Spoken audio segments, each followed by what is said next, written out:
It all began on a cloudy Sunday morning, the kind where everything feels still and suspended in time. My name is Rachel, and I was 16 when my world shifted in a way I could never have imagined. My parents had planned a trip to the coast for the weekend, and since I had a school project to complete and preferred some peace and quiet, I asked to stay behind. They agreed, but under one condition: I would have to stay with my Grandpa Walter until they returned. Grandpa Walter lived in the countryside, about 30 minutes outside our town. His home was a rustic wooden farmhouse perched at the edge of a field that seemed to stretch forever. I had always found his place oddly comforting, but also wrapped in a kind of mystery I couldn't explain. He had been a widower for years and spent most of his time tending to his garden or fixing up things around the house. He wasn't the warmest man, but he had this quiet presence that made you feel like everything would be okay. When I arrived, he greeted me with a nod and a simple, "You remember where the guest room is?" That was Grandpa for you. Minimal words, maximum meaning. I took my backpack upstairs and settled in, pulling out my laptop and books to start on my project. I didn't expect anything out of the ordinary to happen. But that was the moment everything started to change. Later that evening, while I was working on my report, the power flickered and then went out completely. I sighed, feeling the irritation rise in me. "Great," I muttered, reaching for my phone. No signal. Grandpa's place was notorious for having bad reception, but this was a little too well-timed to be just bad luck. I walked down the creaky staircase to find Grandpa lighting some candles. The dim glow cast long shadows along the walls, giving the house a more eerie feel than I remembered. "We'll have to wait it out," he said. "Storm might have knocked down a line." I nodded, hugging my sweater tighter around me. "Can I go up to the attic?"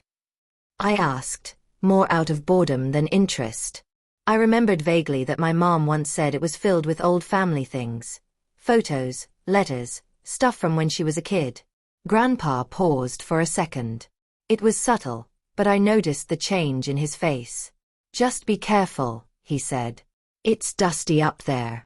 That should have been a red flag, but curiosity had already taken root in my mind. I climbed the narrow staircase up to the attic and pushed open the wooden door. The musty air greeted me first, thick and filled with the scent of forgotten memories. Boxes were stacked high, some labeled, some not. I ran my fingers over a few dusty containers until one caught my eye. It had no label, but the top was slightly ajar, as though someone had opened it recently. I pulled it open and found a leather-bound journal inside. Its edges were worn, and the cover was etched with initials. W.J., Grandpa's initials. I hesitated, but something inside me said I needed to know more. I opened it, expecting to see boring entries about gardening or house repairs. But what I found was something else entirely. The entries were written in a careful, precise hand. The first page was dated 1965. "Today I saw her again," it read. "Standing by the tree line, just like before. Her eyes were the same. How is that possible?" I frowned, flipping through more pages. The entries continued, each one more peculiar than the last. He spoke of a woman, always described the same way: long dark hair, pale skin, and eyes that pierced through time. There were sketches, too, each one eerily similar. Grandpa had drawn her dozens of times, and each drawing looked like it was done from memory, as if she never aged. The more I read, the more unsettled I became. He wasn't just reminiscing. He was documenting something. Something he believed was real. There were references to the moment in the field, the summer of forgetting, and the barn incident. The language was poetic but cryptic. Suddenly, I heard footsteps behind me. I jumped, clutching the journal to my chest. It was Grandpa, standing in the doorway with a solemn look. "I figured you'd find that eventually," he said, stepping into the attic. "What is this?" I asked, my voice trembling slightly. "Who's the woman?" He sat down on an old wooden stool and let out a long breath. "That's a story most wouldn't believe," he said. "But I think you deserve to know." And so, he told me. Back in the summer of 1965, Grandpa was a young man, newly married to my grandmother, Margaret. They had just bought this house and were settling in. One evening, while walking through the field behind the barn, he saw a woman standing near the tree line. At first, he thought she was lost or hurt, but when he called out to her, she simply turned and walked away, disappearing into the trees. He told Grandma about it, but she brushed it off. However, he kept seeing the woman, always in the same place, always watching. The strange part was, no one else ever saw her. And when he tried to follow her, he would lose time. Hours would pass, and he'd have no memory of where he'd been. It was like being caught in a dream, he said. Except it was real. I'd come back with dirt on my shoes, scratches on my arms. But no idea how. The journal was his attempt to document everything, to make sense of what was happening. Over the years, the sightings became less frequent, but never stopped. After Grandma passed, they increased again. I think she's tied to this place, he said quietly. To our family, maybe. I don't know. But there's something here that doesn't follow the rules. I didn't know what to say. I wanted to believe he was just confused, maybe slipping a little mentally. But the drawings, the details, the consistency, it was too much to dismiss. That night, I couldn't sleep. I kept thinking about the woman. About Grandpa's face when he told the story.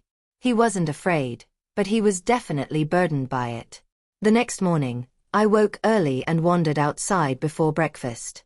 I walked down past the barn and stood by the edge of the field. The grass swayed gently in the morning breeze, and the sky was painted in soft orange and pink hues. I was just about to turn back when I saw her. She stood exactly where Grandpa described. Long dark hair, pale skin, those eyes. I froze. She didn't move, didn't speak. Just watched me. Then, in the blink of an eye, she was gone. I ran back to the house, breathless. Grandpa was in the kitchen, sipping coffee. You saw her, didn't you? He asked, not even looking up. I nodded slowly. What does it mean? He looked at me with a depth I hadn't seen before. It means you're part of this now. Like I was. Maybe she chooses us for a reason. Over the next few days, something shifted between Grandpa and me. We talked more. He told me stories I'd never heard. About the war, about Grandma, about things he regretted and things he was proud of. And I listened, not just because I was curious, but because I finally saw him not just as an old man, but as someone who had lived, struggled, and carried something unexplainable for most of his life. By the time my parents returned, the power was back on and everything looked normal. But I wasn't the same. Neither was Grandpa. That moment, seeing her in the field, had connected us in a way that went beyond blood. It was the moment that changed us. The one that opened a door we hadn't known existed. I kept the journal with Grandpa's permission. I added my own entries. And every so often, I returned to the farmhouse to visit. Not just to see Grandpa, but to watch. To wait.